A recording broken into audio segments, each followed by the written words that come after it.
Subscribe करंतु विपिन बिहारी सामल channel को press करंतु पाखरे थिबा बेल आइकन को जा फल रे प्रतिदिन अपलोड होउथिबा आध्यात्मिक कथावस्तु को आपण माने सुनि परिबे। आमे कोन आउ काउ कोइली छेली मेंढा गध कुकुर होइचंती कि काउ का का करूची ता कथाटा कोन आमे बुझी परुचंती कि बुझी परनांती कुकुर भू भू करूची ताको जो भगवान जन्म देइचंती सी हुए तो ता भाषा बुझी परुथबे आमे कोन भाषा बुझी परुचंती कि किंतु आमे जते बेले मनीष जन्मटा पाइचे मनीष भितर गोटे शक्ति अच्छी जे जड़े हुए तो रस्सी लगे गोटे दौड़ी धरिक जाऊँगी कि विष पीवा बसी आम हठात जापारे आम भितर मनीष भितर गोटे दक्षता अच्छी सामर्थ्य अच्छी सी ताको सांत्वना बाणी दे बुझे देकर से आत्महत्यार रक्षा कर कथार अमृत अच्छी कथार विष अच्छी ना तेणु जड़े जड़े झगड़ा कले कौन कथाटा शुणुंट से जाकर आत्महत्या कर दौरान किंतु एई पार्टी पुणी कथा अछि आमे आत्महत्या करथवा लोकटा को बंचाई परिबा बुझि परछ ना आज्ञा आमे भाई मानव जन्म पाइजंती मानव जन्मटा दुर्लभ जन्म कहिसंती ऋषि मुनि माने निश्चय तो मानव जन्म माने पाइजंती जेतु हमर किछि शालीनता रहबा दरकार तो शालीनता कथा कहया को हेले हम किछि गोटे कार्य करिया पड़ियो कि नहीं हां सेडा साधना दरकार आज्ञा तो एबे हम कोन केमदी कोन करि परिया टिके हमको बुझेई देबे भाई भागवत तो लिखाई मधुर विनय वचन कही तो शिव प्राणी मन सब बेले अन्य को तोष कला भली कथा कहवाकू शास्त्र निर्देश करिसेंती परम शास्त्र भागवत।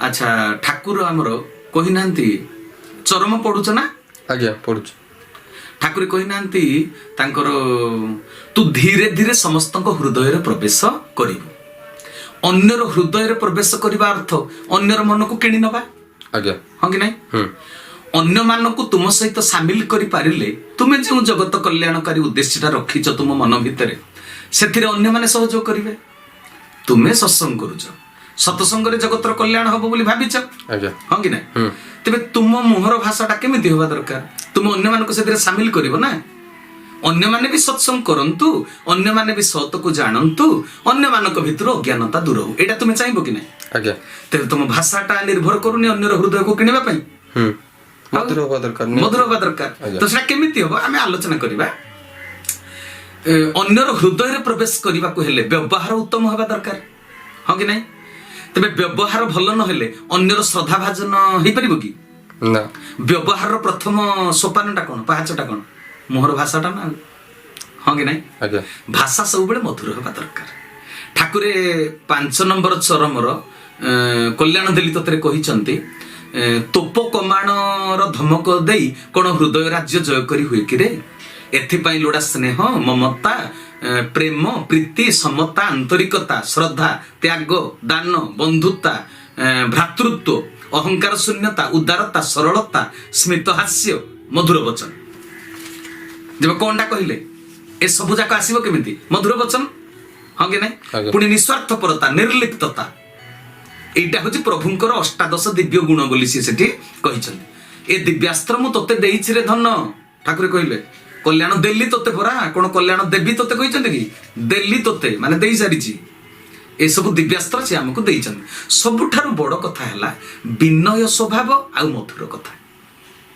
मधुर कथा जदि न शिखिल तेबे एकाकी हो तुम पछरे कहीं जड़े भी रही ना संसार में बहुत लोक देखी पाखे बहुत पारिला पुणी अच्छी सामर्थ्य अच्छी किंतु कठोर भाषा समस्ते छाड़ी जाइछन्ति पूरा एकुटिया मान निर्वासन दंड पाइला भलिया ठाकुर उद्देश्य पूर्ण करने साथी दरकार तुम्हें जदि मधुर भाषा न आसो तुम साथी पाइबनी सहयोगी पाइबनी तुम्हें मध्य वास्तव ज्ञान अर्जन कर पारिबनी सारा संसार को ठाकुरे महाशिक्षा भूमि बोली गोटे बाणी रे लिखि नांती से बाणीटा मोर मने पडुनी कोन संसार टई महाशिक्षा भूमि त्याग त्याग भरत महान त्यागटा को महान बोली से बाणी रे से कहिसंती मने पडुनी समस्तंक ठारू किछि ना किछि हमर शिखिबार अछि कि नाही ए जगतटा होची शिक्षा भूमि गोटा कथा शास्त्र कहिले श्रद्धावान लभते ज्ञानम ईश्वर को सृष्टि को श्रद्धा कले तुम्हें जाई ज्ञान लाभ करि पारिबो श्रद्धा जना पड़िबो कोथरु भाषारु श्रद्धा न थाई अंतर्गत ताहा मु भुंजीबी केमंते जोटा विदुर घरे साग भजा खाइले किंतु दुर्योधन रो 56 प्रकार आइटम भगवान कृष्ण खाइलेनी तेनु श्रद्धा दरकार श्रद्धा जना पड़िबो भाषारु ଠାକୁରେ ଚରମରେ ଗୋଟେ ବାଣୀ ଦେଇନାହାନ୍ତି, ସଂଯତ ସ୍ୱଭାବ ସଂଯତ ବାଣୀ ବିନୟ ଭାବକୁ ଦିଅଇ ଆଣି। ମଣିଷର ସ୍ୱଭାବ ଯଦି ସଂଯତ ହେଲା, ବାଣୀରେ ଯଦି ସଂଯମତା ନ ରହିଲା, ତେବେ ବିନୟ ଭାବଟା ଆସିବ ନାହିଁ, ଉଗ୍ର ସ୍ୱଭାବ ହେଇଯିବ, ଅହଙ୍କାରଟା ବଢିଯିବ। ତେଣୁ ତୁମେ ଅନ୍ୟର କଲ୍ୟାଣ କରିପାରିବନି କି ନିଜର କଲ୍ୟାଣ କରିପାରିବ ନାହିଁ। ବାଣୀ ମଧୁର ହେଲେ ଅନ୍ୟଠାରୁ କିଛି ଗ୍ରହଣ କରିପାରିବ, ବି ଅନ୍ୟକୁ ତୁମେ କିଛି ଦେଇପାରିବ। ଶ୍ରଦ୍ଧାରେ ତୁମଠାରୁ ଅନ୍ୟମାନେ ବି ଗ୍ରହଣ କରିବେ, ଆଉ ବିଦ୍ୟା ଅର୍ଜନ କରିପାରିବ, ବିଦ୍ୟା ଦାନ ବି କରିପାରିବ। ଶାସ୍ତ୍ର କହିଲେ ବିଦ୍ୟା ଦଦାତି ବିନୟମ୍, ବିଦ୍ୟା ଅର୍ଜନ କରିପାରିଲେ ବିନୟ ସ୍ୱଭାବ ନିଜ ଭିତରେ ପ୍ରକାଶ ପାଇବ। ଯେଉଁମାନେ ଭାବି ଚିନ୍ତି କଥା କହନ୍ତି ନାହିଁ, ଯାହା ପାରି ତାହା ଗୋଟେ କହିଦିଅନ୍ତି, ସେମାନେ ବିନୟୀ ନୁହନ୍ତି। ଗୁରୁ ଗ୍ରହଣ କରିଥିଲେ ମଧ୍ୟ ବିଦ୍ୟା ଅର୍ଜନ କରିପାରିନାହାନ୍ତି। ସେମାନେ ଉଗ୍ର ସ୍ୱଭାବର ହୋଇଥିବାରୁ ନିଜ ଭୁଲର ସଂଶୋଧନ ମଧ୍ୟ କରିପାରନ୍ତିନି, ସରଳ ପ୍ରାଣ ହୋଇପାରନ୍ତିନି। ଯିଏ ସରଳ ନୁହେଁ ତାର ମନ ପବିତ୍ର ନୁହେଁ। ଠାକୁର ତୃତୀୟ ସଂଖ୍ୟା ଚରମରେ କହିନାହାନ୍ତି, ସରଳ ହୋ ଥରେ ମନ ନିର୍ମଳ ହେଇଯିବ, କଲ୍ୟାଣରେ ବୁଦ୍ଧିର ଉଦୟ ହେବ, କର୍ମଧାରା ସୁନ୍ଦର ହେବ, ଚରମ ପ୍ରାପ୍ତି ପଥରେ ଆଗେଇ ଯିବୁ, ଜଗତର ମଙ୍ଗଳ କରିବୁ, ବିଶ୍ୱ କଲ୍ୟାଣକାରୀ ହେଇଯିବୁ, ମଧୁର ଭାଷାରେ କଥା ବୋଲିବୁ। ଆହୁରି କଣ ତା ପଛଟିକି ଗୋଟେ ଧାଡିଟେ ଅଛି, ପରମ ମଙ୍ଗଳକାରୀ ଚରମ ଶୁଭଙ୍କରୀ, କର୍ମ ପ୍ରବାହରେ ଅବଗାହନ କରି ପବିତ୍ର ହୋଇଯିବୁ ରେ ଚରମ। ଅନ୍ୟ ସମସ୍ତଙ୍କୁ ପବିତ୍ର କରିଦେବୁ, ନିଜେ ବି ପବିତ୍ର ହବୁ। କଣ କହନି ଥରେ ମୋ କଥା ମାନି ଚଳିବୁ ନା, ଏମିତି ଲେଖିଛନ୍ତି ଠାକୁର। ଏଠାରେ ଗୋଟିଏ ଗୁଣ ସହିତ ଆଉ ଗୋଟିଏ ଗୁଣ କେମିତି ପରିପୂରକ ସେଇ କଥାଟା କହିଛନ୍ତି। ଯାର ମନ ସରଳ ନୁହେଁ ସେ କେବେ ବି କଲ୍ୟାଣ ପାଇପାରିବନି। କହିଲେ କଲ୍ୟାଣରେ ବୁଦ୍ଧିର ଉଦୟ ହବ, ବୁଦ୍ଧି କି କରି ଆଗୋସାର ପଣ୍ଡିତ ଜନଙ୍କ ବ୍ୟବହାର, ବୁଦ୍ଧି ପାଇଲେ ଯାଇ ସିଦ୍ଧି ଅର୍ଜନ କରିବୁ। ତେବେ କଲ୍ୟାଣଟା ହେଲେ ସିନା ବୁଦ୍ଧିର ଉଦୟ ହବ। ତେବେ କଲ୍ୟାଣ ମିଳିବ କେମିତି ନା ସରଳ ହେଇକିରି ମନଟାକୁ ଯାଇ ପବିତ୍ର କଲେ। ମାନେ ଗୋଟେ କଥା ସହିତ ଆଉ ଗୋଟେ କଥାର କେମିତି ସମ୍ପର୍କ ଦେଖନ୍ତୁ। ବୁଦ୍ଧିର ଉଦୟ ନ ହେଲେ ସଞ୍ଜେ ସକାଳେ କର୍ମଧାରା ପାଳନ କଲେ ମଧ୍ୟ ସେଟା ସରସ ସୁନ୍ଦର ହବ ନାହିଁ। ଧର୍ମଧାରାଟା ସରସ ସୁନ୍ଦର ହବ, କର୍ମଧାରା ପାଳନ କରି ମଧ୍ୟ ତାକୁ ଫଳ କିଛି ମିଳିବ ନାହିଁ। ଯା ଭାଷା ମଧୁର ନୁହେଁ, ବୁଝିପାରୁଛନ୍ତି ନା କଥା? ଯା ମନ ସରଳ ନୁହେଁ। ଜଗତର କଲ୍ୟାଣ କରିବା ପାଇଁ ତା ଦ୍ୱାରା କୌଣସି କାର୍ଯ୍ୟ ହେଇପାରିବ ନାହିଁ। ସରଳ ନହେଲେ ମଧୁର ଭାଷା ତୁଣ୍ଡରେ ଆସିବ ନାହିଁ, ପବିତ୍ର ହେଇପାରିବ ନାହିଁ। ସଂସାରର ଲୋକ ଅଛନ୍ତି, ସେମାନେ ଭାବନ୍ତି ଯେତେ ଫଟାଫଟ ଅନ୍ୟକୁ ଉତ୍ତର ଦେଇପାରିବି ମତେ ଲୋକ ଜ୍ଞାନୀ କହିବେ, ଚାଲାକ ଚତୁର ବୋଲି କହିବେ, ଏଇଟା ସେମାନେ ଭାବନ୍ତି। କିଏ କଣ ପଦେ ଯଦି କହିଦେବ ଫୁର୍ସତ ଦେବେ ନାହିଁ, 10 ପଦ କଥା ସାଙ୍ଗେ ସାଙ୍ଗେ କହିଦେବେ। ପଦକର କଥା 10 ପଦରେ ସିଏ ଫେରେଇବେ ତମକୁ। ଠାକୁର ଗୋଟେ ବାଣୀ ଦେଇନାହାନ୍ତି ଚରମରେ, ବହୁତ ବାଣୀ ତ ଅଛି। ଅଳପ କହି ଦୂରରେ ରହି କଷଣ ସହି ଆଦେଶ ଭାଇ, ବାହିବୁ ଯେବେ ନୌକା ଭବେ ଚରମ ଗତି ଲଭିବୁ ତେବେ। ଏଟା ସେ କହିଛନ୍ତି, ଅଳପ କହି ଦୂରରେ ରହି, ଯାହାକୁ ଯେତେ ଭଲ ପାଇବୁ ତାଠୁ ସେତେ ଦୂରରେ ରହିବୁ। କିନ୍ତୁ ସବୁ କଥା ସହିତ ଗୋଟେ ସମ୍ପର୍କ ଅଛି। ମାନେ ବେଶୀ କଥା କହି ଜାଣିଥିବା ଲୋକ ଭାବେ ମୁଁ ଖୁବ ଚତୁର ଆଉ ଚାଲାକ। ସଂସାର ହାଟରେ ସେପରି କଥା କହି ଜାଣିଲେ ଜାଗତିକ ସ୍ୱାର୍ଥ ପୂରଣ ତୁମେ କରିପାରିବ, କିନ୍ତୁ ସେଥିରେ ଚରମ ପ୍ରାପ୍ତି ତୁମେ କରିପାରିବ ନାହିଁ। ଚରମ ପ୍ରାପ୍ତି ତୁମର ହବ ନାହିଁ। ଅଳ୍ପ କଥା କହିବ, ଦରକାରୀ କଥା କହିବ। ନିଜ ଉପରେ ଯେତେବେଳେ ଦାୟିତ୍ୱ ପଡ଼ିଯାଏ, କୌଣସି ଆଞ୍ଚ ଆସିଯାଏ, ଅଯଥାରେ କିଛି ଲୋକ ଅଦରକାରୀ କଥା ଗୁଡ଼ାଏ ଗପି ଦିଅନ୍ତି। କଥା ଉପରେ କଥାକୁ ପୁରା ଲଦି ଦେବେ, କଥାରେ ତାଙ୍କର ସଂଯମତା ରହେ ନାହିଁ।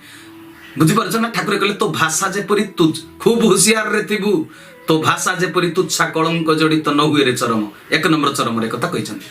ବୁଝିପାରୁଛନ୍ତି ନା? ଥରେ ଗୋଟେ ଜାଗାରେ ଗୋଟେ ଘଟଣା ଘଟିଲା, ଗୋଟେ ଅଙ୍ଗେ ନିଭା କଥା କହୁଛି। ଗୋଟିଏ ଜାଗାରେ ଗୋଟେ ବିରାଟ ଯଜ୍ଞ ଅନୁଷ୍ଠିତ ହଉଥାଏ। ସେଠିକି ଯଜ୍ଞ ହଉଛି ମାନେ ତ ସେଠିକି ବହୁତ ଲୋକ ଆସିବେ ନା, ଅଧିକ ବୟସର ଲୋକମାନେ ବି, ଯିଏ ସତ୍ସଙ୍ଗର ମୂଲ୍ୟ ବୁଝିଛି, ଯଜ୍ଞର କ'ଣ ପ୍ରଭାବ ସେ ବୁଝିଛି, ସେମାନେ ବୟସ୍କ ଲୋକମାନେ ସବୁ ସେଠିକି ଆସିଥାନ୍ତି। ଗୁରୁଜନ ଲଘୁଜନ ସବୁ ମିଶି ମାସିକରି ଥାନ୍ତି। ବହୁ ଦୂରରୁ ଜଣେ ଶ୍ରଦ୍ଧାଳୁ ଭକ୍ତ ସେଠିକି ଆସିଥାନ୍ତି। ତାଙ୍କ ଦେହଟା ଟିକେ ଖରାପ ଥାଏ ସାମାନ୍ୟ। ଅନେକ ଚିହ୍ନା ପରିଚୟ ଲୋକ ମଧ୍ୟ ସେ ଜାଗାକୁ ସବୁ ଆସିଛନ୍ତି। ଯେଉଁମାନଙ୍କର ଘରଟା ସେ ଆଖପାଖରେ, ପ୍ରଥମ ଦିନର ଯଜ୍ଞ ଦିନରେ ସତ୍ସଙ୍ଗ ସନ୍ଧ୍ୟାରେ ଯେତେବେଳେ ସରିଗଲା, ରାତି 10ଟା-11ଟା ବେଳକୁ ସନ୍ଧ୍ୟା ସତ୍ସଙ୍ଗ ସରିଗଲା ପରେ ପ୍ରସାଦ ସେବନ କରି ସମସ୍ତେ ଯିଏ ଯୁଆଡ଼େ ତରବର ହେଇ ବାହାରି ଯାଉଛନ୍ତି, ଯେଉଁମାନଙ୍କ ଘର ପାଖାପାଖି। କିନ୍ତୁ ଦୂରରୁ ଯାଇଥିବା ସେ ଯେଉଁ ବୟସ୍କ ଲୋକ ଯାହାଙ୍କର ଦେହ ଟିକେ ଖରାପ, ସେ ଜଣକ ରାତିରେ ତାଙ୍କ ଗାଁକୁ ତ ଫେରି ପାରିବେନି, ସେ ଯଜ୍ଞସ୍ଥଳରେ ସେ ଗୋଟେ ଶ୍ରଦ୍ଧାଳୁ ଭାଇଙ୍କ ଘରେ ସିଏ ରହିଲେ। ଆଉ ଜଣେ ଗୁଣଗ୍ରାହୀ ଲୋକ ତାଙ୍କ ପାଖରେ ଥିଲେ। ତାଙ୍କ ପାଖରୁ ଯେତେବେଳେ ସମସ୍ତେ ଦୂରେଇ ଯାଉଛନ୍ତି, ସେ ଟିକେ ବ୍ୟସ୍ତ ହେଇଗଲେ। ଯେହେତୁ ଦେହଟା ୟାଙ୍କର ଖରାପ ଅଛି, ଆଉ ତାଙ୍କର ତ କାଲି ସକାଳେ ଡ୍ୟୁଟି ଅଛି, ନହେଲେ ସିଏ ବି ରହିଯାଇ ପାରିଥାନ୍ତେ। କହୁଛନ୍ତି, ଆରେ ଦୂରରୁ ଆସିଥିବା ଭାଇଙ୍କୁ ଏକା କରିଦେଇକିରି ତୁମେ ପାଖ ଗାଁ ବୋଲି ନିଜ ନିଜ ଘରକୁ ପଳେଇ ଯାଉଛ। ତାଙ୍କ ସେବା ଯତ୍ନ ପାଇଁ ତାଙ୍କ ପାଖରେ କିଏ ଜଣେ ରହିବା କଥା ନା। ଆଉ ଆପଣ ମାନେ ଭାଇଙ୍କର ଯେହେତୁ ଅତି ଆପଣାର କହୁଛ, ଅଥଚ ଭାଇଙ୍କୁ ଏକା କରି କେମିତି ଚାଲି ଯାଉଛ? ଏଇଟା ସେ ତାଙ୍କ ଭିତରେ ଗୋଟେ ପ୍ରଶ୍ନଟେ ଉଠିଲା। ସ୍ୱାଭାବିକ ଏଇଟା ଉଠିବା କଥା। ଜଣେ ମଣିଷକୁ ଏକା ଛାଡ଼ି ଦେଇକି ଯିବା କଥା ନୁହେଁ। ସେମାନଙ୍କ ଭିତରୁ ସଂସାରରେ ଆପଣ ମାନେ ଦେଖିଥିବେ କିଛି ଲୋକ ଭାରି ଚୁପଚାପ ରହନ୍ତି। ମାନେ ସେ ଭାବନ୍ତି, ସେ ଜାଣନ୍ତିନି ଯେ କୋଉ ଜାଗାରେ ଚୁପ୍ ରହିବା କଥା, କୋଉ ଜାଗାରେ ଚୁପ୍ ରହିବା କଥା। ଠାକୁର କହିଛନ୍ତି ନିରୁତା ରହିବୁ, ନିରଳ ରହିବୁ, ନୀରବ ରହିବୁ ତୋ ରୁଚିକୁ ନ ଛୁଇଁଲେ। କିନ୍ତୁ ଏଠି କଣ ରୁଚିକି ଛୁଉଁନି କଥାଟା ଯେ ନୀରବ ରହିବ କି ସମସ୍ତେ? କିଛି ଲୋକ ମାନେ କାଳେ କଥାଟା ଶୁଣିଲା ପରେ ଉତ୍ତର ଦେଲେ ମତେ ରହିବାକୁ ପଡିଯିବ କି, ମତେ ସେବା ଦେବାକୁ ପଡିବ କି? ତେଣୁ କିଛି ଲୋକ ଭାରି ଚୁପଚାପ ରହନ୍ତି। ସେମାନେ ଶୁଣିକିରି ନ ଶୁଣିଲା ପରି ହୁଅନ୍ତି। ସେମାନେ ବି ସେଠି ସେଇ ଆଚରଣ ଦେଖେଇଲେ। ସେମାନେ ଜାଣନ୍ତି ପାଟି ଖୋଲିଲେ ମତେ କୈଫତ ଦେବାକୁ ପଡିବ ବା ମତେ କାଳେ ରହିବାକୁ ପଡିବ। ତେଣୁ କିଛି ଲୋକ ଚାଲାକ ଦେଖେଇକିରି ମୁହଁ ଖୋଲିଲେନି। ତାଙ୍କ ଦ୍ୱାରା ତ ପର ଉପକାର କେବେ ହବନି, ହୋଇପାରେ ନାହିଁ। ଆଉ ଜଣେ ସଙ୍ଗେ ସଙ୍ଗେ କଣ କହିଲେ ଜାଣିଛ? ସେ ବ୍ୟକ୍ତି ଜଣଙ୍କର କଥା ଶୁଣିଲା ପରେ କହିଲେ ସିଏ କୁଟିଆ ରହିବେ ବୋଲି ତୁମେ ଯଦି ବ୍ୟସ୍ତ ହଉଛ ତେବେ ତୁମେ ନିଜେ ତାଙ୍କ ସାଥିରେ ରହିଯାଉନ। ସେ ଗୁରୁଜନ ବ୍ୟକ୍ତି ଜଣକ ମୋ ଆଡେ ଆଁ କରି ଅନେଇଛନ୍ତି। କହିଲେ ଛୋଟ ପିଲାଟା ଏମିତି କଣ ଉତ୍ତର ଦଉଛି? ମୁଁ ଚୁପ୍ ରହିବା ପାଇଁ ତାଙ୍କୁ ଠାରିଦେଲି। ମୁଁ କହିଲି ତମେ ଚୁପ୍ ରୁହ, କାରଣ ସେ ଆଉ ପଦେ କହିଲେ ଏଇ ଯୋଉ କମ ବୟସର ପିଲାଟି ଇଏ ବି 10 ପଦ କହିଦବ। ତେଣୁ ଜଣା ପଡିଲା ମଣିଷ ସତ୍ସଙ୍ଗ କରୁଛି ହେଲେ ସରଳତାଟା ନାହିଁ। ସରଳତା ଯଦି ତା ଗୁରୁଜନ ଜଣେ କହୁଛି ଆମେ ସେଠି ଚୁପ୍ ରହିଯିବା ନା। ସେ କଣ ଭୁଲ କହୁଛନ୍ତି କି? ଯଦି ବା ଉତ୍ତରଟା ଦିଆଲା ଭାଇ ମୋର ବି କାମ ଅଛି, ମୁଁ ଟିକେ ଯାଉଛି ରହିପାରୁନି, ଭାଇ ମତେ କ୍ଷମା କରିବେ, ସାବଲୀଳ ଭାଷାରେ ଉତ୍ତରଟା ଦେଇଥାନ୍ତେ। ଏ ଚିନ୍ତାଟା ରହୁନାହିଁ। ସ୍ୱଭାବଟା ଧରା ପଡି ଯାଉଛି ଯେ ସେ ସରଳ ନୁହନ୍ତି, ଉଗ୍ର ସ୍ୱଭାବର ବୋଲି। ଏଠି ବିଚାର କରିବାର ଥିଲା ସେ ଗୁରୁଜନ ଜଣକ ଠିକ କହିଲେ ନା ଭୁଲ କହିଲେ। ବାସ୍ତବରେ ଜଣେ ରୋଗୀ ପାଖରେ ଜଣେ ରହିବା ଉଚିତ କି ଉଚିତ ନୁହେଁ। ଯଦି ବା ଗୁରୁଜନ ଜଣକ ଭୁଲ କହିଦେଲେ ତେବେ ବି ନୀରବ ରହିବା କଥା। ସେ ପରାମର୍ଶଟା ଦେଇଛନ୍ତି ନା, ଠାକୁର ପରାମର୍ଶ ଦେଇଛନ୍ତି କୋଉ ଜାଗାରେ କେମିତି କଥା କହିବା ଦରକାର। ନୀରବ ରହିବା ଅର୍ଥ ନୁହେଁ ଯେ ରିହାତି ମାଗି ଖସିଯିବା। ଅବୁଝାମଣା ଦୂର କରିବା ପାଇଁ ନୀରବରେ ପ୍ରଚେଷ୍ଟା କରିବାକୁ ଠାକୁର କହିଛନ୍ତି। ଯଦି ଗୁରୁଜନ ଠିକ କହୁଛନ୍ତି ତେବେ ତାଙ୍କ କଥାକୁ ଗୁରୁତ୍ୱ ଦେଇ କାର୍ଯ୍ୟ କରିବା କଥା। ଯୁଗର ପ୍ରଭାବରେ ମଣିଷ ଏତେ ବେପରୁଆ ହେଇଯାଇଛି, ଯାଠାରୁ ସ୍ୱାର୍ଥ ହାସଲ କରୁଛି ତାକୁ ମଧ୍ୟ ସାମାନ୍ୟତମ ସମୟ ଦେବାକୁ ସେ ଇଚ୍ଛା କରୁନାହିଁ। ନିଜ ଖିଆଲକୁ ଯେଉଁଟା ଆସୁଛି ସେ ସେଇଟା କରୁଛନ୍ତି। ଗୁରୁଜନ ଠିକ କଥା କହିଲେ ମଧ୍ୟ ତାଙ୍କୁ ଅଯଥା ବାକ୍ୟ ବାଣରେ ଚୁପ୍ କରିଦେବାର ସେ ଗୋଟେ ଧୃଷ୍ଟତା କରୁଛନ୍ତି। ଠାକୁର 14 ନମ୍ବର ଚରମ ମାନେ 14 ସଂଖ୍ୟା ଚରମରେ କଲ୍ୟାଣ ଦେଲି ତୋତେରେ କହିଛନ୍ତି, ଯଦି ଗୁରୁଜନଙ୍କ କଥା ନ ମାନିବୁ ସେମାନଙ୍କ ନିଶ୍ୱାସରେ କିଛି ବିରକ୍ତି ଅଂଶର ଭାବ ତୋଠାରେ ପ୍ରବେଶ କରିବ, ତୋ ମୁଣ୍ଡକୁ ବିକାର ବିକୃତ କରିଦେବ। ଚରମରେ ତୁ ଗୁରୁଜନଙ୍କ କଥା ମାନିବୁ, ମାନି ଚଳିବୁ, କଥା କଟାକଟି କେବେ ବି କରିବୁ ନାହିଁ, ଉଗ୍ର ସ୍ୱଭାବ ହେଇଯିବ ଠାକୁର କହିଛନ୍ତି। ଆଉ ଉଗ୍ର ସ୍ୱଭାବ ଗଲେ ଆସିଲେ ତ ଭକ୍ତି ଆସିବ ନାହିଁ। ଆଉ ତୁମେ ଯେତେ ସତ୍ସଙ୍ଗ କରୁଥା, ଗୁରୁଙ୍କ କୃପା ପାଇ ଯୋଗ୍ୟତାକୁ ହରେଇ ବସିବ। ଗୁରୁଙ୍କର କୃପା ପାଇଛ ବୋଲି ତାଙ୍କ ପାଖକୁ ଆସିଛ, କିନ୍ତୁ ଯୋଗ୍ୟତାଟା ପୁଣି ହରେଇ ବସିଲେ ଦୂରେଇ ଯିବ। ଆଉ କଣ 21 ନମ୍ବର ଚରମରେ ଠାକୁର କହିନାହାନ୍ତି, ପିତାମାତା ଗୁରୁଜନ ଏମାନଙ୍କୁ ଯିଏ କଟୁ କଥା କହି ଦୁର୍ବ୍ୟବହାର କରେ, ହେୟ ଜ୍ଞାନ କରେ, ଉଚ୍ଚ ଭାଷା ଉଗ୍ର କଣ୍ଠରେ ଦୁଷ୍ଟ କଥା କହି ମନରେ ଆଘାତ ସୃଷ୍ଟି କରାଏ, ସେ କୃତଘ୍ନ ପାମର ଅଟେ। ଆଉ ଆଜିକାଲି ତ କିଶୋର ଯୁବକ ମାନଙ୍କ ପାଖରେ ଶାଳୀନତା ନାହିଁ। ଆଉ ଜେଜେବାପା ନାତିକୁ କେଡ଼େ ଶ୍ରଦ୍ଧାରେ ପଚାରୁଛନ୍ତି, ଆରେ କୁଆଡେ ଯାଇଥିଲୁ, ବର୍ତ୍ତମାନ କେଉଁଠୁ ଆସିଲୁ? ନାତି ଉତ୍ତର ଦଉଛି ପଛ ଆଡୁ ଆସିଲି, ପଛ ଆଡୁ। ପୁଣି ଯଦି ପଚାରିବେ ଯିବ କୋଉ, ଯିବୁ ବର୍ତ୍ତମାନ କୁଆଡେ, କହିଲା ଆଗ ଆଡେ। ଏଇଟା ଉତ୍ତର? ଏଇଟା ଉତ୍ତର କି? ଥଟ୍ଟା କଲା ଭଳି କଥାଟା ସେ କହିଦେଲେ ନା। ଆମ ସମାଜରେ ଗୋଟେ ଧାରଣା ଅଛି ଯେ ଅଜା ଆଈ ଜେଜେବାପା ଜେଜେମା ଏମାନଙ୍କ ସହିତ ଥଟ୍ଟା ରହସ୍ୟ କଲେ ଦୋଷ ନାହିଁ। ସେମାନେ ଥଟ୍ଟା ରହସ୍ୟର ପାତ୍ର। ଠାକୁରଙ୍କ ଦର୍ଶନ ହଉଛି ସମ୍ପୂର୍ଣ୍ଣ ଅଲଗା। ଜାଗତିକ କଥା ଆଧ୍ୟାତ୍ମିକ କଥା ସମ୍ପୂର୍ଣ୍ଣ ଅଲଗା। ଠାକୁରେ 18 ସଂଖ୍ୟା ଚରମରେ ସ୍ପଷ୍ଟ ଭାବରେ ଲେଖିଛନ୍ତି, ଗୁରୁଜନଙ୍କ ସହିତ ଥଟ୍ଟା ତାମସା କରିବ ନାହିଁ। ବାପାଙ୍କର ବାପାଙ୍କ କଥାକୁ ତୁମେ ମାନୁଛ। ବାପାଙ୍କର ବାପା କିଏ? ସେ ଜେଜେ ବାପା। ବାପା ଯଦି ଭକ୍ତି ଆଉ ସମ୍ମାନ ପାଇବାକୁ ଯୋଗ୍ୟ, ତେବେ ଜେଜେ ବାପା ତ ତାଙ୍କଠୁ ଉର୍ଦ୍ଧ୍ୱରେ, ସେ ତ ଆହୁରି ଭକ୍ତି ଆଉ ସମ୍ମାନ ପାଇବାକୁ ଯୋଗ୍ୟ। ତାଙ୍କ ସହ ହସ ରହସ୍ୟ କଲେ ଭକ୍ତି ରହିବ କେଉଁଠି? କଥାକେ ଅଜାକୁ ନାତି କହିଦଉଛି, ତୁ ବୁଢା ଚୁପ୍ କର, ପୁରୁଣା କାଳିଆ ଲୋକ, ବ୍ୟାକୱାର୍ଡ, ତୁ କଣଟା ଜାଣିଛୁ କହ, ଏଇଭଳି କଥାଟା କହିଦଉଛନ୍ତି। ବୁଝିପାରୁଛନ୍ତି ନା?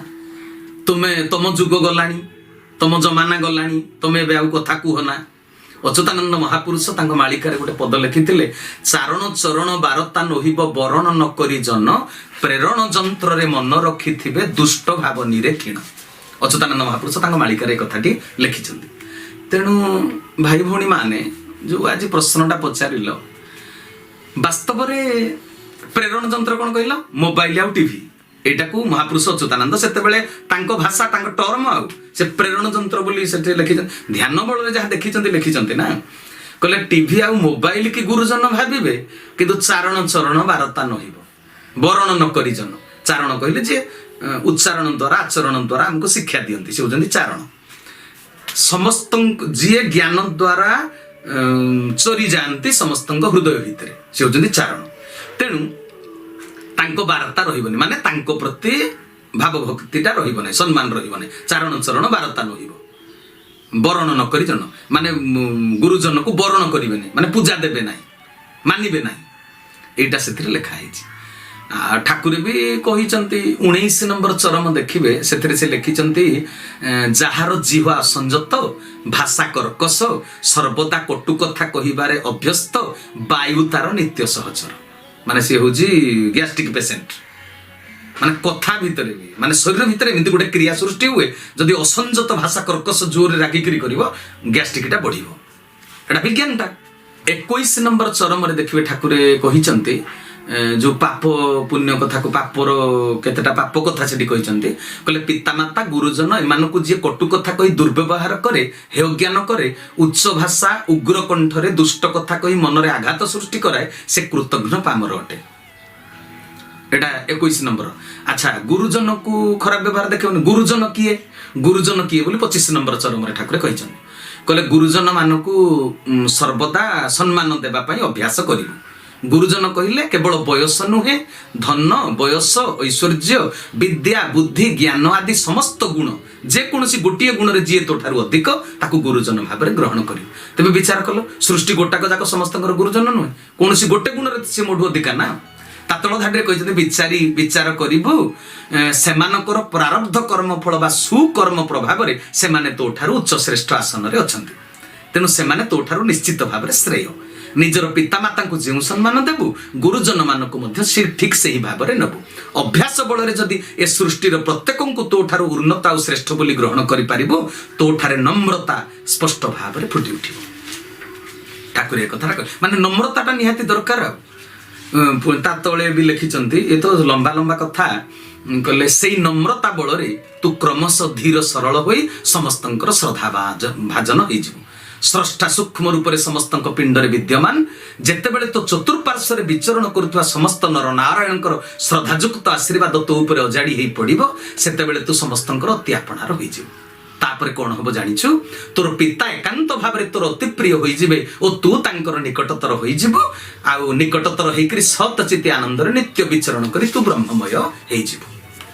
ବୁଝିପାରିଲେ ନା କଥା? କେତେ ବଡ଼ କଥା। ତେଣୁ ଈଶ୍ୱର ଆମର ନିକଟତର ହେବାକୁ ହେଲେ ଆମେ ଅନ୍ୟ ପ୍ରତି ଶ୍ରଦ୍ଧା ରଖିବା, ସମ୍ମାନ ଦେବା, ଭକ୍ତି କରିବା। କର୍କଶ କଥା କାହାକୁ କହିବା ନାହିଁ, ମଧୁର ବିନୟ ବଚନ କହିବା ଦରକାର।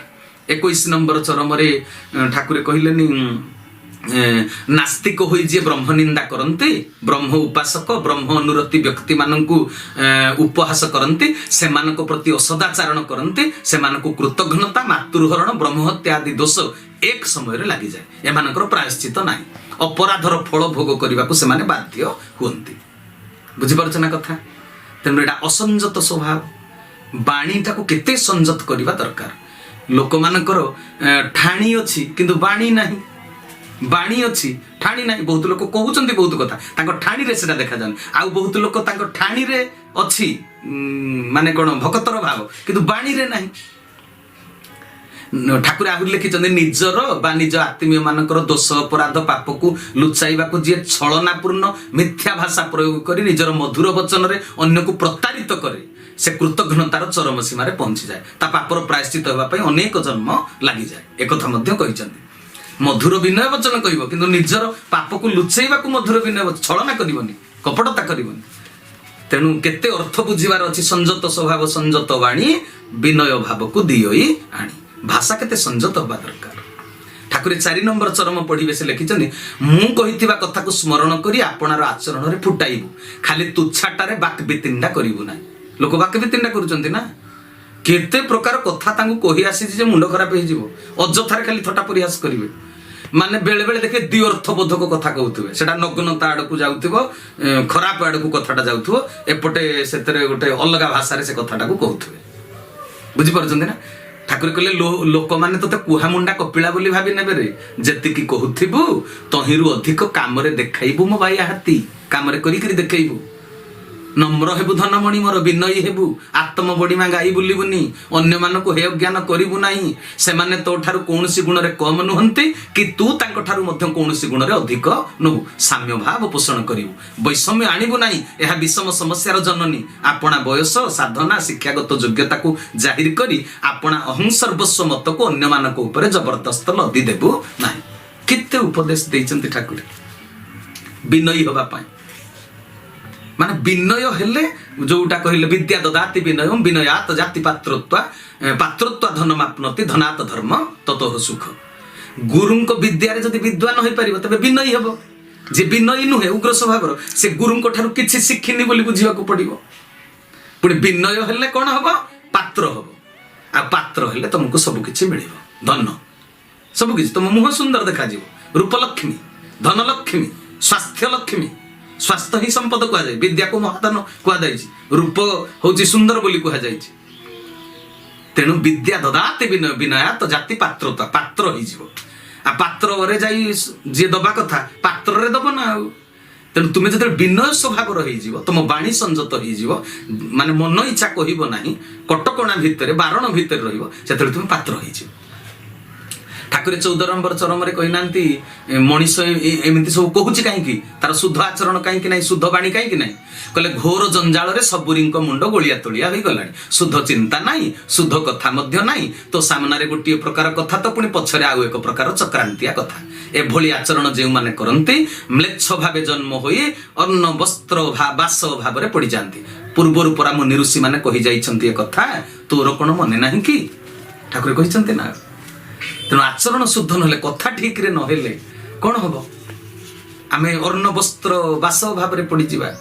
ଏବେ ବି ଯାହାର ଅନ୍ନ ବସ୍ତ୍ର ବାସ ଅଛି ବୋଲି ସେ ଖୁସିରେ ଅଛି, ମୋର କିଛି ଅଭାବ ନାହିଁ, ଏବେ ଯଦି ତାର କଥାରେ ଯଦି ରହିଲା ଶାଳୀନତା ନ ରହିଲା, ପରବର୍ତ୍ତୀ ଅବସ୍ଥାରେ ସେଟା ପ୍ରାପ୍ତ ହବ। ଆଉ ଗୁରୁ ବଚନ ତ ବେଦ ବାଣୀ ଠାରୁ ଆହୁରି ଅଧିକ ନା। ଠାକୁର ଗୋଟେ ବାଣୀ ଦେଇନଥିଲେ, ଗୁରୁ ବାକ୍ୟ ବେଦ ବାକ୍ୟ ଅଧିକ, ମାନିଲେ ନ ଆସେ ବାଧା ବାଧକ। ଲେଖିଛନ୍ତି, ସେ ବାଣୀ ଦେଇଛନ୍ତି। ତେଣୁ ଯେ ଆମେ ଏମିତି କର୍ମ କରିବା ଯେମିତି ଗୁରୁଜନ ମାନେ ଆମ ଉପରେ ଖୁସି ହେବେ। ଆମେ କଥା କଟାକଟି କରିବାନି, ତାଙ୍କ ଉପରେ କଥା କହିବାନି, ତାଙ୍କ ଭିତରେ ବିରକ୍ତି ଅଂଶ ଭାବ ଆମ ଠାରେ ପ୍ରବେଶ କଲେ ପରେ ଆମ ମୁଣ୍ଡ ବିକୃତ ହେଇଯିବ ବୋଲି ସେଇ 14 ନମ୍ବର ଚରମରେ ଠାକୁର ଏଟା କହିଲେ। ତେଣୁ ଆମେ ସବୁବେଳେ ସଂଯତ ସ୍ୱଭାବ ରହିବା ଦରକାର। ଏ ସମ୍ପର୍କରେ ଆମର ଆଗରୁ କଣ ପୁରାଣ ଶାସ୍ତ୍ରରେ ଉଦାହରଣ ନାହିଁ କି? ଅଛି।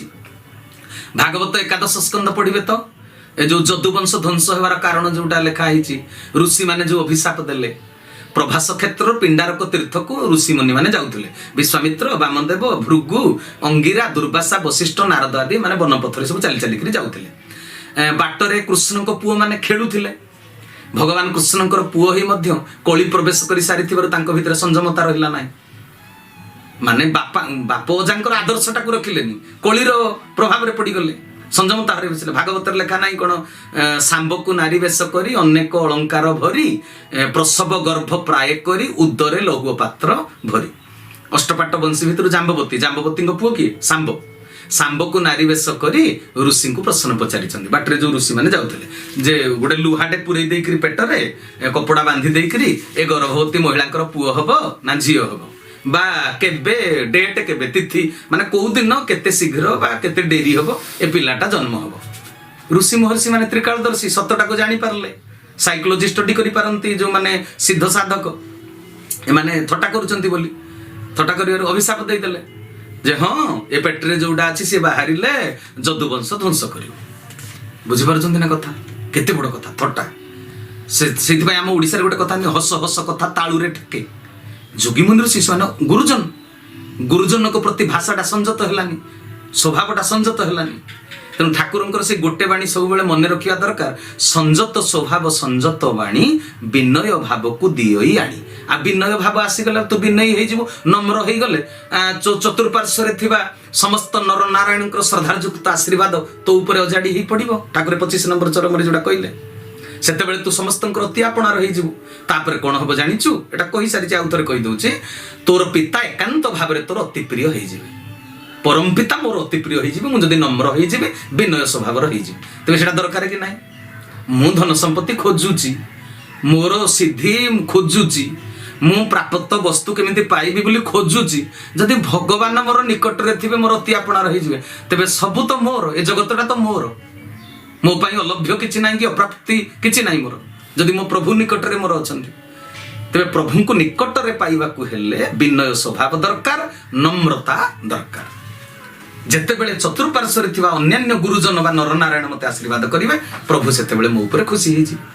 ଠାକୁର ଆଉ ଗୋଟେ ଜାଗାରେ ଲେଖିଲେନି, ଗୁରୁ କୃପା ହେଲେ ସବୁ ସମ୍ଭବ, କିନ୍ତୁ ଗୁରୁ କୃପା ହବ କିପରି ସେ ସେଇଟା ବତେଇ ଦେଇଛନ୍ତି। ପିତା ମାତା ଭାଇ ଭଉଣୀ ସମସ୍ତଙ୍କ ସହିତ କେମିତି ସମ୍ପର୍କ ରକ୍ଷା କରିବ, ଗୁରୁଜନଙ୍କ ପ୍ରତି ବ୍ୟବହାର କଣ ରହିବ।